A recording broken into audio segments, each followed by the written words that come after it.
friends, welcome to Sudha's Kitchen Recipes.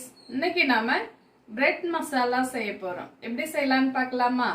வாங்க வீடியோக்குள்ள போலாம். ஸ்டவ் ஆன் பண்ணி pan வச்சிருக்கோங்க. 3 ஸ்பூன் ஆயில் சேர்த்திருக்கேங்க. ஆயில் ஹீட் ஆன பிறகு சிறிதளவு சோம்பு சேர்த்துக்கலாங்க.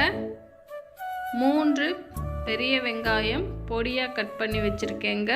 தக்காளி பழம் 1 பொடியா கட் பண்ணி வச்சிருக்கேன். குடை மிளகாய் 1 நீல வாக்கில் கட் பண்ணி வச்சிருக்கேங்க. இப்போ நம்ம வெங்காயம் சேர்த்துக்கலாம்.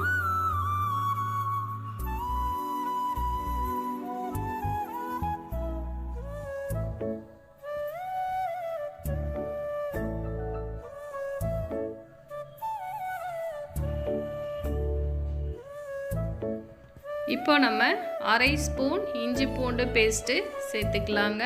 இது கூடவே 2 பச்சை மிளகாய் கட் பண்ணி வச்சுருக்கேங்க, அதையும் சேர்த்துக்கலாம்.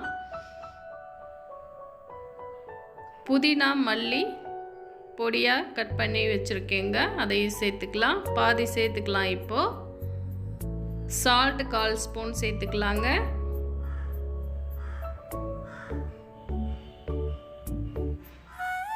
இப்போ நல்லா வதக்கிக்கலாம்.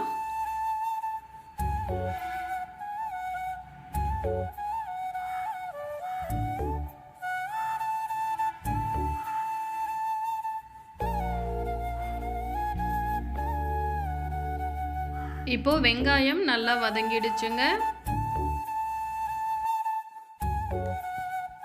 இப்போ தக்காளி பழம் குடை மிளகாய் சேர்த்துக்கலாங்க.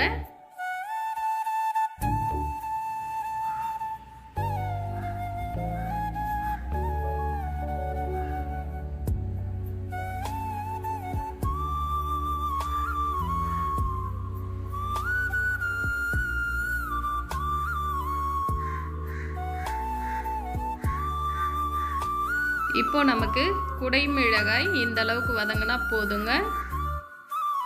இப்போ நம்ம மசாலா சேர்த்துக்கலாம். மிளகாய் தூள் 1/2 ஸ்பூன்,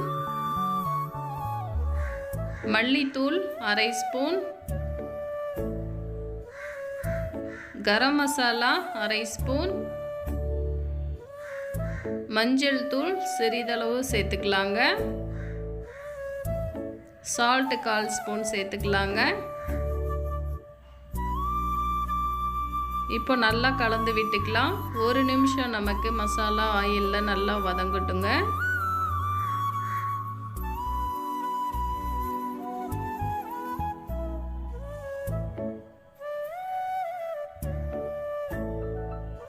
இப்போ நம்ம கொஞ்சமாக தண்ணீர் சேர்த்துக்கலாங்க.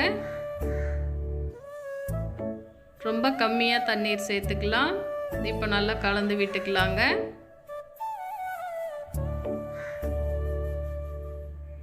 சர்க்கரை 1/4 ஸ்பூன் சேர்த்துக்கிட்டேங்க. உங்களுக்கு விருப்பம்னா சர்க்கரை சேர்த்துக்கோங்க, இல்லைனா விட்டுறலாம். இப்போது 5 ஸ்லைஸ் ப்ரெட்டு இது போல் கட் பண்ணி எடுத்து வச்சுருக்கோங்க, அதை சேர்த்துக்கலாம். இப்போது லோ ஃப்ளேம் வச்சுக்கலாங்க. வச்சு நல்லா கலந்து விட்டுக்கலாம். லோ ஃப்ளேமில் 1 நிமிஷம் நம்ம நல்லா கலந்து விட்டுக்கலாங்க.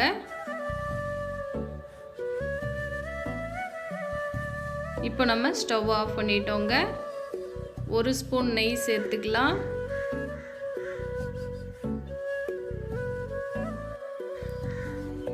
நம்ம மீதம் வச்சிருந்த புதினா மல்லி இப்போ சேர்த்துக்கலாங்க. அவ்வளோதான். இப்போ நமக்கு ரொம்ப டேஸ்டான பிரெட் மசாலா ரெடி ஆயிடுச்சுங்க. ட்ரை பண்ணி பாருங்கள். தேங்க்யூ.